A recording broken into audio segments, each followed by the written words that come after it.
Machines That Fail Us, a podcast by the Human Error Project at the University of St. Gallen about the human rights implications of AI, errors and failures, and our future with artificial intelligence.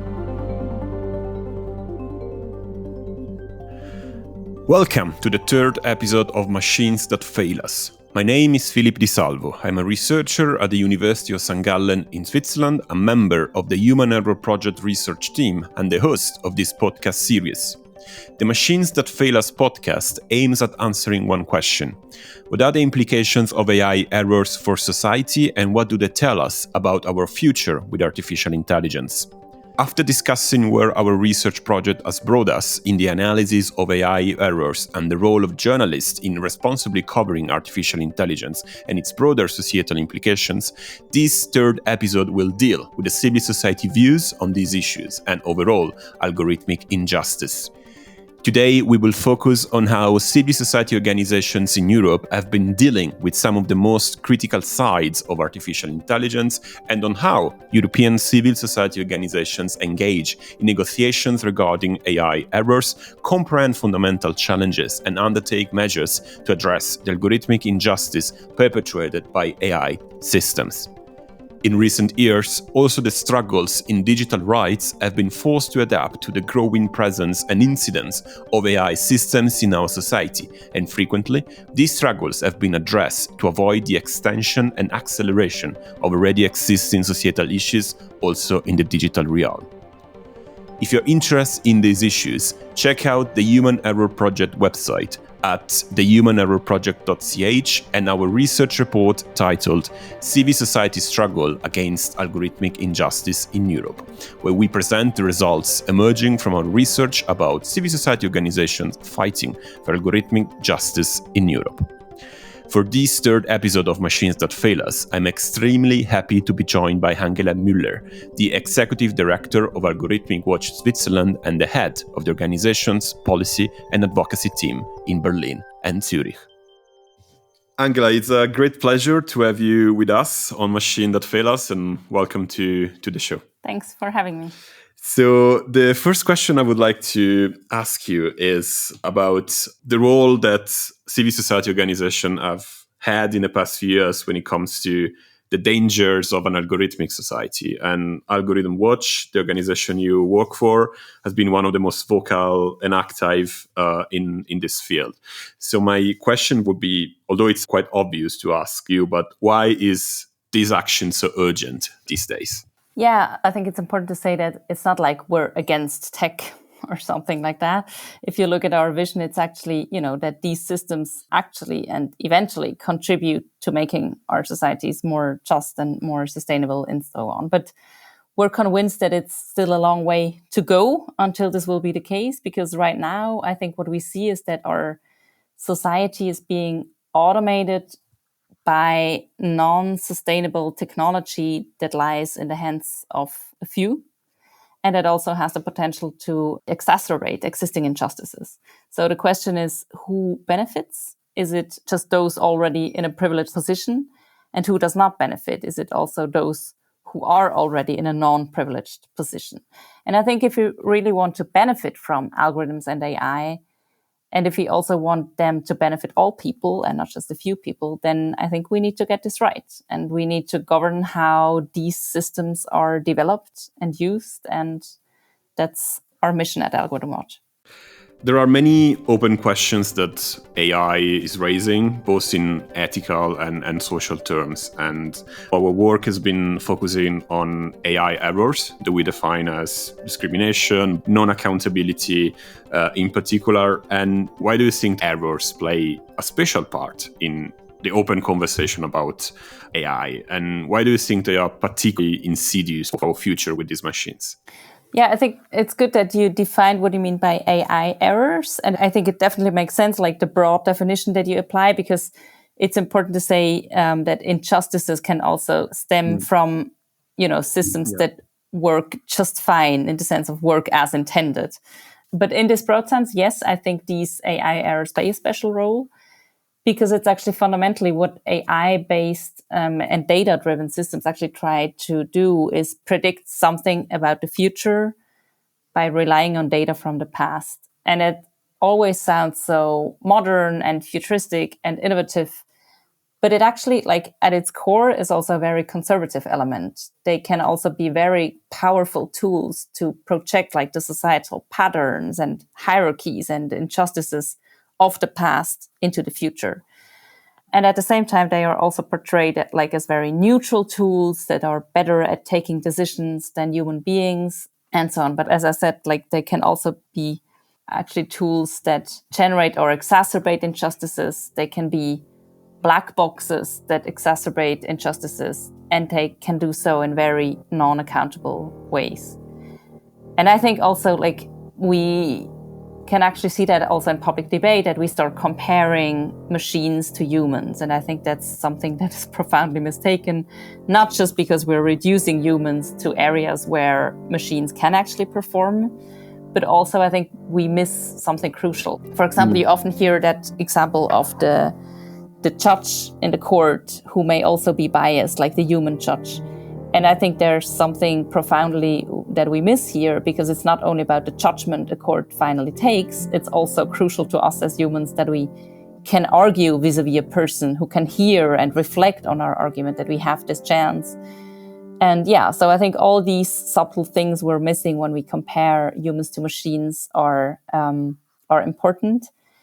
And that's why these AI errors are so important to have a special look at. And one thing that is really concerning to me is that AI errors are not an opinion. I mean, there is an amount of evidence now coming from either research or journalism that says these machines are problematic, but they're still being adopted at a faster rate. So why do you think this is the case, and why there is probably not enough resistance?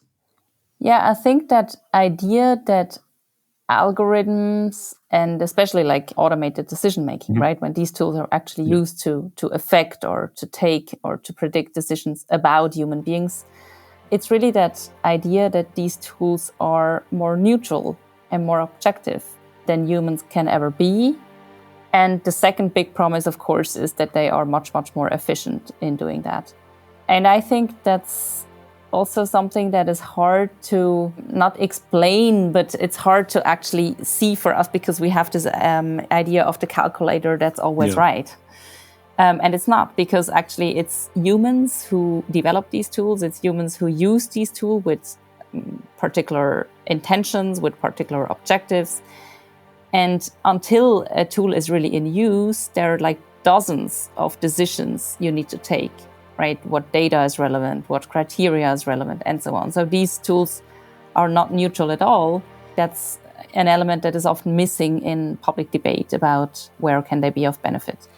And speaking in practical terms, you mentioned the use of automated systems and algorithms in legal contexts or in assisting judges in taking decisions. And this is definitely one of the areas where the application of this technology is more worrying, I would say. Do you see many more of them where these issues will come and present a real serious problem? Where is the highest concern in your view?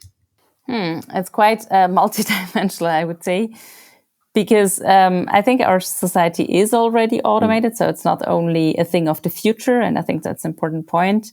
But like for people, it's quite a black box. Not only the particular systems are black boxes, but also where are these systems used, by whom, to what purpose, and so on.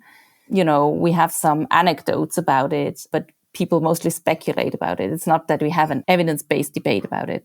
But at the same time, as you say, we see that evidence that they can have an impact on people, on their rights, on our society and democracy.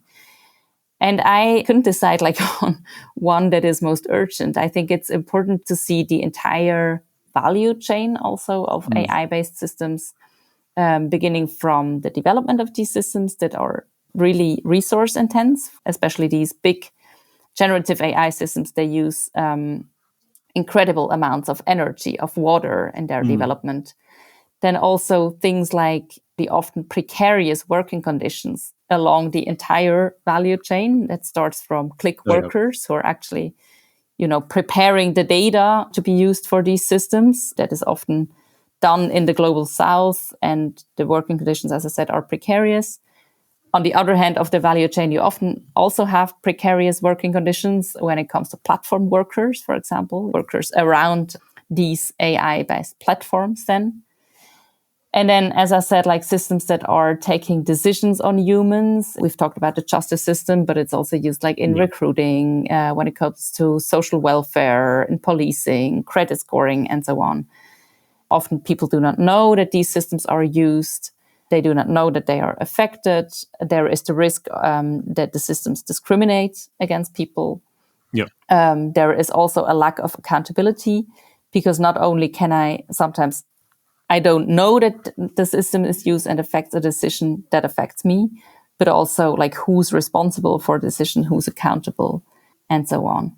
And then, of course, we can also talk about the fact that public discourse is mostly moderated by algorithmically driven platforms, or that we see a power centralizations in the hands of a few companies who provide not only the algorithmic decision-making systems, but also the social media platforms and the IT for public administration and schools and quite a bunch of dimensions. And one of the issues that I also see is that frequently all these problems are distant or potential. But actually, as you mentioned, it's already happening, is the present and no longer the future. So is there any European or even Swiss examples that we may mention just to give a more precise idea to the listeners? Yeah, that's a good point, because I think it's important to say it's really also about the present. And one challenge is, I think, this black box phenomenon, so that it's not easy to shed light into where these systems are actually used.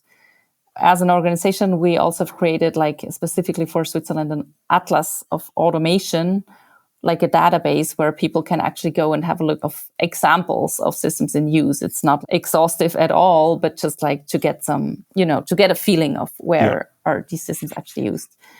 When it comes, for example, to public administration, we have a lot of not so good examples from, for example, the Netherlands, UK, and so on, where systems were also used in social welfare and had really discriminatory effects on people. When it comes to Switzerland, we see that, for example, in the area of policing, Swiss police are quite open to using all these systems.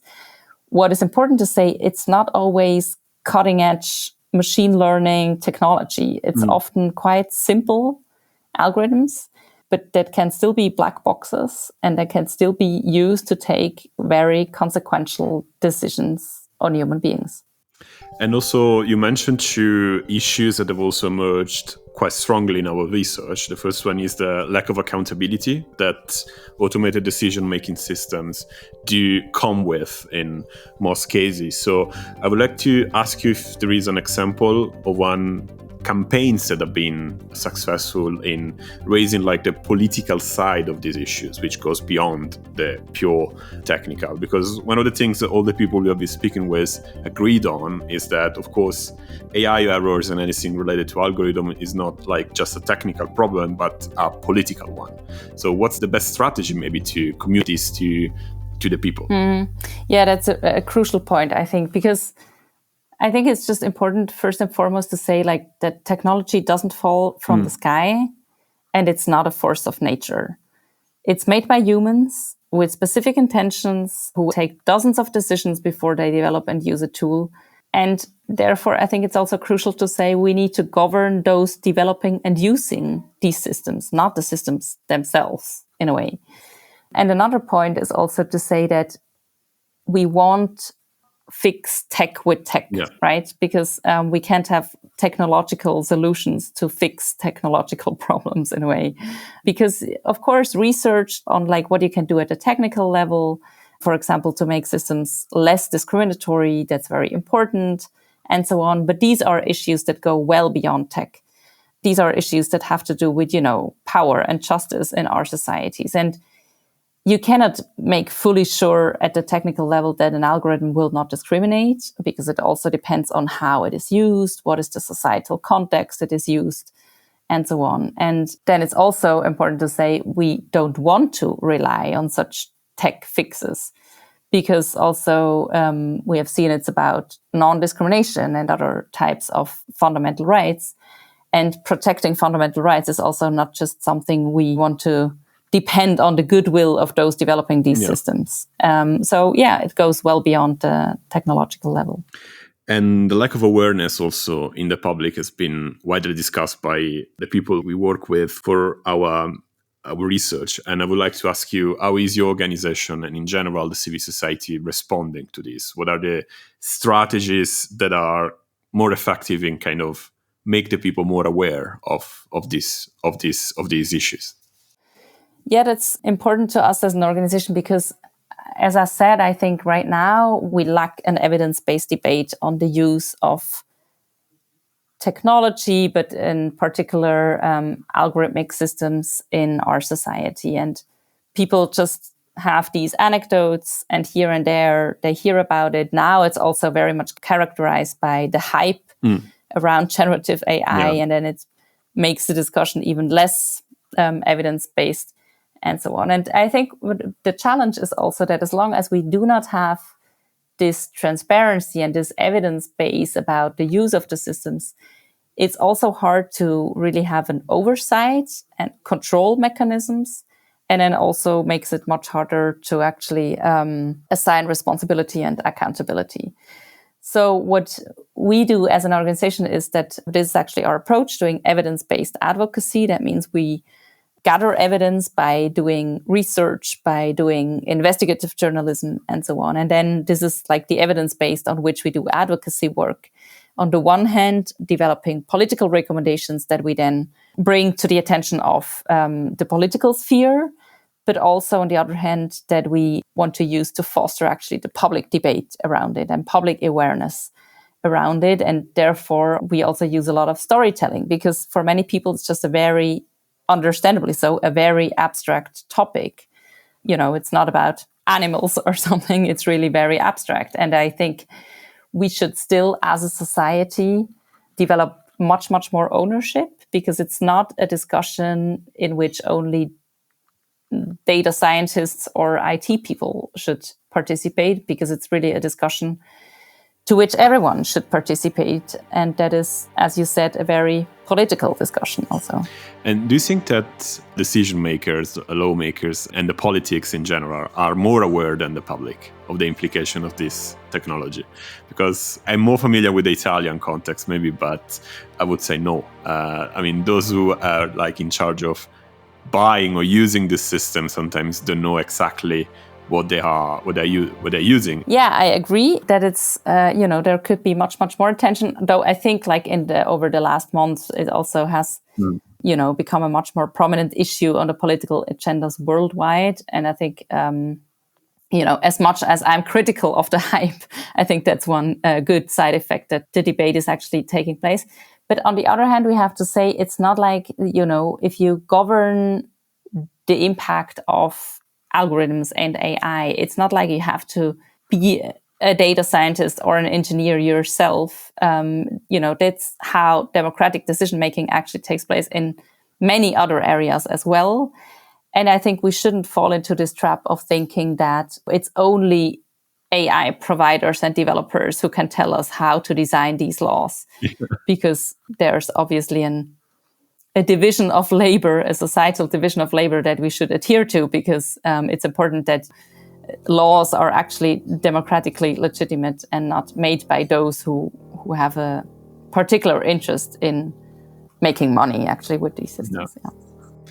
And definitely one game changer in this discussion has been the Artificial Intelligence Act that has been recently finally approved by the European Union institutions, and AlgorithmWatch has been crucial in pushing for more human rights arguments and for having more safeguards in the text, especially when it comes to biometrics and facial recognition. That has been one of the most kind of struggling areas of the text. Are you satisfied with how the act has been then materialized, and are there still some loopholes in how the law has been written? Yeah, good questions. How many hours we have? No, I think, we have been critical, I think, from the AI Act approach from the very beginning, right? Because that's a very technical law. It's a product safety regulation, actually, that still tries to protect fundamental rights. So there's, an inherent tension, I would say, in the entire approach that was there from the very beginning. Still, we decided, let's strive to make it as good as we can. And we also did this in close coalition with other organizations. And I think what we can now see is our efforts have definitely paid off. We see some good elements in it. For example, a fundamental rights impact assessment for when public authorities use high-risk systems. And I think that's really important. Also, a database of high-risk systems and so on. So there are important elements in there when it comes especially to transparency. But I think it's still like a legitimate question to ask, whether the AI Act will really eventually make the world a better place. Also because, maybe some examples from the Act that we see now is that actually providers still have the option to say that the system they are providing is not high risk, even though it would fall into a high risk category. So we have like a self-assessment element there that undermines in a way the entire logic of the Act. Also, the implementation will heavily depend on standardization, so on technical norms and standards. And we all know that these are heavily industry driven and, lack democratic legitimacy often. And then, as you said, we have a list of AI applications that are going to be banned, but that list also has tons of exceptions on it. Yeah. And here the question is, are we actually legalizing stuff through these exceptions that we haven't really debated before as a society, whether we're okay with that? But all that said, I still think what is important is to acknowledge that the EU is actually taking on its responsibility to do something about the impact that AI can have on fundamental rights, and does it with its means and based on the rule of law. And I think that's something we still have to recognize. Even we can, debate over whether the approach and the provisions themselves are the right way to do this. And we'll also hopefully inspire other geographical areas in doing so in a similar direction, as happened with the GDPR text before. Yeah, I think that's going to be the case. We have that situation right now in Switzerland where the Federal Council is currently analyzing the regulatory needs around AI until the end of this year. And of course, it's not like Switzerland is operating like in a vacuum, right? Yeah. Because there is the AI Act. And of course, the EU market is just crucially important for Switzerland. So that's, of course, going to leave its footprint also beyond the EU. I have two more questions for you. One is more related with the past and the history of digital rights activism. And I'm curious to know, from your perspective, when did AI enter the field? Because until a few years ago, it was all about surveillance. It was all about the consequences of the Snowden scandal, for instance. And then at a certain point, we are discussing intelligent machines somehow. So I wonder, how did that happen? Was like there was a big bang moment, or it was more like a granular process of change? Yeah, I don't think there was really a big bang moment. I also don't think there's like a categorical difference to other digital rights issues. It's a bit hard to answer for me, like as representative of AlgorithmWatch, because we have it in our name. That has been our topic from the very beginning. Not just focusing on AI, also because we do not particularly like the term artificial intelligence. But we have really focused from the beginning on this idea of automating decisions about humans and of predicting the future based on the past. But I totally agree, like the focus has really grown. I think on the one hand, because we have more and more evidence of how these systems actually affect people and society. And this has been the case thanks to investigative journalists, thanks to civil society organizations, and so on. That's really, and I think we have to acknowledge that, a lot of work. It's not like you can easily find out where systems are used and what impact they have. It's really extensive research that has gone into that. And I think, we have to recognize that. And on the other hand, the media attention that has had its big bang with the release of ChatGPT. Because that's really been a game changer when it comes to the media attention and the public discourse. it's quite a hype, and we have to be a bit critical about it and try to make it more evidence-based. But on the other hand, it has brought a lot of attention to the topic, definitely. And my very last question instead is about the future. If you look at the future, and I know it's a $1 million question, the strategy that we need to follow in order to avoid this scenario to materialize? The most crucial threat, or the biggest concern I have, is that it will eventually, as I said, exacerbate these injustices, that it's a non-sustainable technology in the hands of the few. And I think that's also important, why we should not just focus on the outputs of these systems and, try to mitigate a little bit the risks, but really on making technology itself more sustainable.